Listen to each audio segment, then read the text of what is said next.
Hello everyone, ನಮಸ್ಕಾರ ಎಲ್ರಿಗೂ. Welcome back to my channel. ನಾನು ನಿಮ್ಮ ನಾಗು. ಮೊನ್ನೆ ನಮಗೆ SBIದು ಅಡ್ಮಿಟ್ ಕಾರ್ಡ್ ರಿಲೀಸ್ ಮಾಡಿದ್ದಾರೆ. ಹಾಗೆ ನಿನ್ನೆ RRBದು ಬಿಡ್ತಾರೆ ಅಂತ ಅನ್ಕೊಂಡಿದ್ದೆ, ಆದರೆ ಅವರು ಬಿಡಲಿಲ್ಲ. ಎರಡೂ ಬಿಟ್ಟ ಮೇಲೆ ಒಟ್ಟಿಗೆ ವಿಡಿಯೋ ಮಾಡಿ ಅಪ್ಲೋಡ್ ಮಾಡೋಣ ಅಂತ ಅನ್ಕೊಂಡಿದ್ದೆ. ಆದರೆ ನಿನ್ನೆ ಸಂಜೆ ಮೇಲೆ ಎಕ್ಸಾಮ್ ಪೋಸ್ಟ್ಪೋನ್ ಆಗಿದೆ ಅನ್ನೋ ಥರ ಸುದ್ದಿ ಎಲ್ಲ ಹರಡ್ತಿತ್ತು. ನಾವು IBPS ಅವರೇ ಅಫಿಷಿಯಲ್ ಆಗಿ ಹೇಳೋ ತನಕ ಈ ಸುದ್ದಿಗೆಲ್ಲ ಕಿವಿ ಕೊಡೋದು ಬೇಡ, ಇದನ್ನು ನಂಬೋದು ಬೇಡ. ನೀವೇನು ಪ್ರಿಪೇರ್ ಆಗ್ತಿದ್ದೀರಾ ಅದನ್ನು ಪ್ರಿಪೇರ್ ಆಗ್ತಾ ಹೋಗಿ. ಯಾಕಂತ ಹೇಳಿದ್ರೆ ಇವಾಗ ನಿಲ್ಲಿಸಿ ಅವ್ರು ಸಡನ್ ಆಗಿ ಅದು ಫೇಕ್ ನೋಟಿಫಿಕೇಶನ್ ಆಗಿದ್ರೆ ಕಷ್ಟ ಆಗೋದು ನಮಗೇನೆ.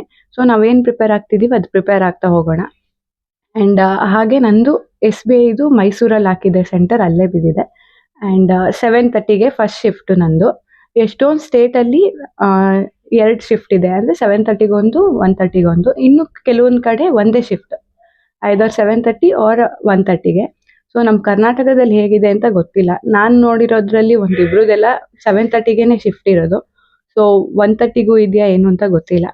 ನಿಮ್ಮ ಶಿಫ್ಟ್ ಯಾವುದು, ಎಲ್ಲಿ ಸೆಂಟರು ಅಂತ ಕಮೆಂಟಲ್ಲಿ ತಿಳಿಸಿ. Thank you.